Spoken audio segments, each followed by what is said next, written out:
There's something psychologists rarely tell you about breaking patterns. The cycle isn't keeping you trapped because you're weak. It's keeping you trapped because some part of you still believes it's keeping you safe. Think about it. You know the relationship is draining. You know the job doesn't fulfill you. You know scrolling at 2 a.m. won't fix the emptiness. And yet, tomorrow, you do it again. Not because you're broken, but because your brain has learned something dangerous, that the pain you know is safer than the uncertainty you don't. This is called the comfort paradox. We choose familiar suffering over unfamiliar freedom because our nervous system doesn't distinguish between what's good for us and what's predictable. Predictability equals survival. And your brain, it's not interested in your happiness. It's interested in keeping you alive. Here's the part most people miss. Every cycle you repeat was once a solution.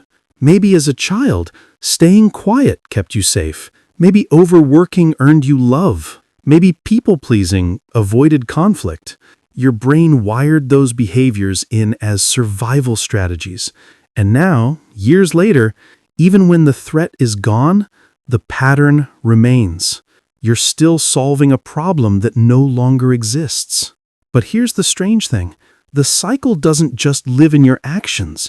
It lives in your identity. Because if you've been anxious for 10 years, anxiety isn't just something you experience anymore. It becomes who you are. If you've been the helpful one your whole life, saying no doesn't just feel uncomfortable. It feels like betrayal. Like you're killing a version of yourself. And that's the real trap. Breaking the cycle means losing a part of your identity, even if that part hurts, even if it's suffocating you, because at least you know who you are inside of it. The Stoics understood this. They said, we suffer more in imagination than in reality. We cling to old versions of ourselves, not because they serve us, but because we're terrified of the empty space that comes after. Who will you be if you're not the anxious one, the busy one, the one who always saves everyone else? That space, the one between who you were and who you're becoming, that's where the cycle lives.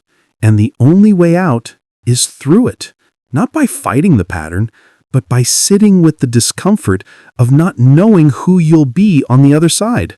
You don't need another strategy. You need permission to become someone new, someone your younger self couldn't imagine, someone who doesn't need the cycle anymore.